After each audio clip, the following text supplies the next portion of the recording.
उमरेड नगर परिषद चुनाव 2025 प्रभाग क्रमांक 8 अ के भारतीय जनता पार्टी के उम्मीदवार तथा पूर्व पार्षद सौ अर्चना राजू बगड़े ने बीसीएन न्यूज के संवाददाता अनिल धनविजय से महत्वपूर्ण मुद्दों पर संवाद साधा है। भाजपा के उमरेड नगराध्यक्ष पद के लिए उम्मीदवार सौ प्राजक्ता कारू प्रभाग 8 अ से सौ अर्चना राजू बगड़े है तथा प्रभाग 8 ब से श्री क्षितिज विकास खानोरकर है। पूर्व पार्षद सौ अर्चना बगड़े ने बताया, पूर्व पार्षद रहते हुए उमरेड में पानी की समस्या ने नाली, रोड, विद्युत, बगीचा, सौंदर्यीकरण, अंडरग्राउंड नालियां, नगर परिषद प्राथमिक स्कूलों के छात्र छात्राओं को क्लास में बैठने के लिए बेंच, टेबल तथा कंप्यूटर की व्यवस्था की है। महिलाओं के लिए आरोग्य शिविर लिए, आयुष्मान मुफ्त उपचार के लिए कार्ड बनाने के लिए जन जागृति की है। प्रभाग 8 में ट्रैफिक पार्किंग के लिए सुचारू रूप से काम किया जाएगा। अतिक्रमण धारकों दूसरी और पर्यायी व्यवस्था की जाएगी। महिलाओं को संजय गांधी निराधार योजना को जन जागरण करके उनको मिलने वाले रुपए निर्धारित समय पर मिलने के लिए हमारे भारतीय जनता पार्टी से प्रयास किया जाएगा। उमरेड शहरामध्ये सार्वत्रिक निवडणूक अध्यक्षपदाकरिता भारतीय जनता पार्टीचे प्राजक्ता कारू आणि प्रभाग 8 मधून अनुसूचित जमातीच्या महिला उमेदवार अर्चनाताई बगड़े या उभे आहेत। तर माझे प्रश्न प्रभाग 8 मधील उमेदवार सौ अर्चनाताई बगड़े आपण बीसीएन न्यूज चॅनल मध्ये स्वागत आहे। प्रथमतः मला हे सांगा, प्रभाग 8 मध्ये अनेक समस्या आहेत। प्रथम समस्या तुम्हाला सांगतो, इथल्या महिलांसाठी त्रास जो होतो ते वेळेवर पाणी येत नाही, नळ आले तर काही भेटे नसतात, नगरपेश सांगत असते की ही वेळ आहे, कधी कधी येत नाही, कधी नळाला पाणी वगैरे येते, ते खालपट असते, गंध असते, अशा समस्या त्याकरता तुम्ही जर निवडून आले तर काय करता? त्यासाठी आम्ही जे काही किंवा पाणी नळाला येते किंवा गढूळ पाणी येऊन राहिलं आहे, त्यासाठी आम्ही निश्चितच त्याच्यावरती विचार करून अडचणी काय आहे, नेमकं कारण काय आहे ते शोधण्याचा प्रयत्न करू आणि शुद्ध पाणी आमच्या प्रभागातल्या महिलांना आम्ही नक्कीच पुरवण्याचा प्रयत्न करू। आणि काही ठिकाणी अवैध अतिक्रमण केलेलं आहे, दुकानदारी, त्याकरता तुम्ही काय करता?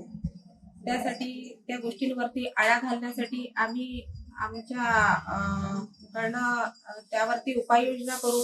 जिथे कुठे या पद्धतीने चालू असेल तर ते पण आम्ही लोकांच्या माध्यमातून आणि आमच्या माध्यमातून त्याच्यावरती नक्कीच आळा घालण्याचा प्रयत्न करू आणि जे काही आहे ते बंद करण्याचा प्रयत्न करू। यामध्ये इतवारी मेन रोड आहे, या ठिकाणी आठवडी बाजार फक्त तिकडे चिकन मटन भाग इकडे भरतो आणि बाकी दिवशी इथे येण्या जाण्याच्या रोडवरती नागरिकांना खूप त्रास होतोय। याकरता आपण पर्याय व्यवस्था काय करणार? आमचा जो प्रभाग आहे तो मुख्य मार्केट लाईनला जोडलेला आहे आणि त्याला 3-4 प्रभाग मिळून आहे तो मुख्य रस्ता। त्यासाठी गर्दी जी आहे तर गर्दीच्या ठिकाणी आम्ही पार्किंग व्यवस्था आहे आमच्याकडनं निश्चितच करण्याचा प्रयत्न करू आणि दोन्ही प्रश्न सॉल्व्ह करण्याचा प्रयत्न करू आम्ही आमच्याकडनं। मॅडम, तुम्ही ज्या प्रभागातून उभे आहेत वार्ड नंबर 8 मधून, त्या प्रभागाची सीमा अशी आहे की 7 आणि 8, 8 आणि 9 असे याच्यामध्ये या एरियामध्ये कुठे अवैध दुकान आहेत, बिअर बार आहे, तर या ठिकाणी झगडे भांडणं खूप होत असतात। गृहमंत्री सुद्धा तुमच्या पक्षाचे आहे, तर ह्या यांना रोखठाम करण्याकरता आपण काय करू?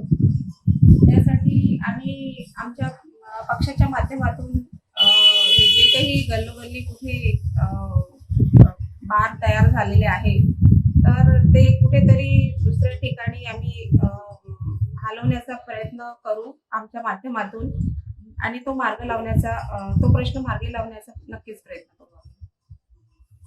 मॅडम, मला हे सांगा, काही लोकांची अशी चर्चा आहे प्रभाग 8 मध्ये, ह्या मॅडम वेगवेगळ्या वार्डातून उभ्या राहतात, तुम्ही आता आपला वार्ड सोडून ह्या वार्डात का उभे राहतात? पक्षाने मी उमरेड शहरामध्येच राहते आणि पक्षाने मला जिथे कुठे उमेदवारी दिली त्या ठिकाणी माझं मी चॅलेंज स्वीकारण्याचा प्रयत्न करते आणि म्हणजे इतक्या वर्षापासून मी जे इलेक्शन लढते आहे तर पक्षाने माझ्यावर जो विश्वास टाकलेला आहे तो मी सार्थ लावण्याचा प्रयत्न करत असते। मॅडम, हे सांगा जर तुम्ही निवडून आल्या तर भविष्यामध्ये ह्या प्रभागामध्ये महिलांसाठी बेरोजगार युवकांसाठी काय करणार? जर मी निवडून आली तर ज्या काही महिला आहेत आमच्या बेरोजगार किंवा मुलं आहेत बेरोजगार, त्यांच्यासाठी आम्ही निश्चितच आमच्या माध्यमातून जिथे कुठे म्हणजे उद्योग असेल, गृहउद्योग म्हणा किंवा आणखीन काही असेल, मुलांसाठी कुठे प्रायव्हेट कंपन्यांमध्ये काही त्यांच्या पोटापाण्याचा जो प्रश्न आहे तो नक्कीच आम्ही मार्गी लावण्याचा प्रयत्न करू आणि प्रयत्नशील राहण्याचाही प्रयत्न करू. पण पुन्हा असं आहे, महिलांकरता अनेक समस्या आहेत.